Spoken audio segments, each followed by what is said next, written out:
고린도전서 3장 쉬운 성경입니다. 형제자매 여러분, 전에는 내가 영적인 사람들에게 이야기하듯 여러분에게 이야기할 수가 없었습니다. 그래서 세속적인 사람, 꼭 그리스도 안에서 어린아이와 같은 사람들에게 이야기하듯 이야기할 수밖에 없었습니다. 나는 여러분에게 젖을 먹이고 단단한 음식은 먹이지 않았습니다.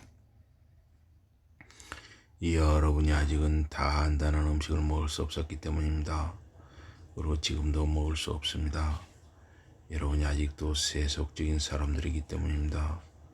여러분 사이에 시샘과 다툼이 있다니 여러분은 아직도 세속적인 사람들이라고 하지 않을 수 있겠습니까?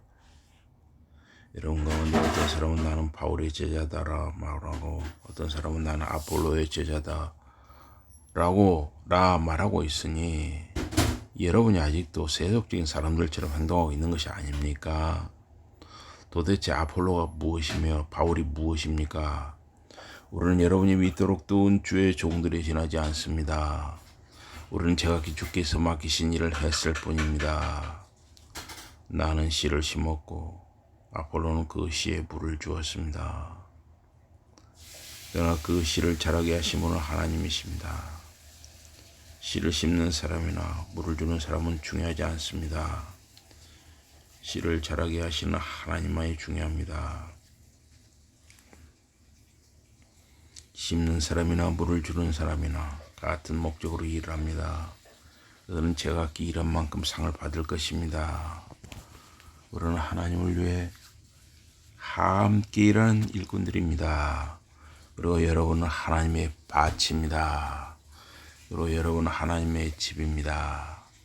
나는 하나님께서 내게 주신 은혜에 따라 숙련된 건축가처럼 그 집에 기초를 놓았습니다. 다른 사람이 그 기초 위에 집을 짓습니다. 그러나 집을 짓는 각 사람은 조심스럽게 잘 지어야 합니다. 누구도 이미 놓여있는 기초와 다른 기초를 놓을 수 없습니다. 이미 놓인 기초가 바로 예수 그리스도이십니다. 사람들은 저마다 금이나 은이나 보석이나 나무나 풀이나 집으로 집을 지을 수 있습니다. 그러나 그날이 오면 저마다 집을 지은 솜씨가 분명하게 드러날 것입니다. 그날은 불과 함께 올 터인데 불이 각 사람의 한 일을 시험할 것입니다. 자기가 지은 집이 불에 타 없어지지 않은 사람은 상을 받을 것입니다. 그러나 자기가 지은 집이 다 없어진 사람은 큰 손해를 보게 될 것입니다. 그 사람 자신은 구원을 받겠지만 마치 불타는 집에서 간신히 빠져나오는 사람처럼 구원받을 것입니다. 여러분은 자신들이 하나님의 성전이며 하나님의 영이 여러분 가운데 살고 계신다는 것을 모르십니까? 누구든지 하나님의 성전을 파괴하면 하나님께서 그 사람을 멸하실 것입니다. 하나님의 성전은 거룩하기 때문입니다. 그리고 여러분 자신이 바로 그러한 하나님의 성전입니다. 여러분은 자신을 속이지 마십시오.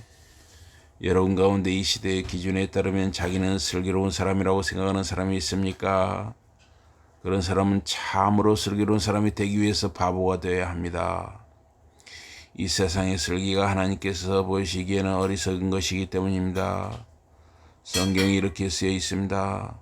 하나님께서는 슬기롭다는 자들을 그들 자신의 꾀로 잡으신다. 성경에는 또 이렇게도 쓰여 있습니다. 주께서 슬기로운 자들의 생각이 헛된 것임을 아신다. 그러니 누구도 자기가 어떤 사람을 따른다고 자랑해서는 안 됩니다. 모든 것이 다 여러분의 것입니다. 바울도 아폴로도 게바도 여러분의 것입니다. 그리고 세상도 삶과 죽음도 현주와 미래도 다 여러분의 것입니다. 그리고 여러분은 그리스도의 것이고 그리스도는 하나님의 것입니다. 아멘.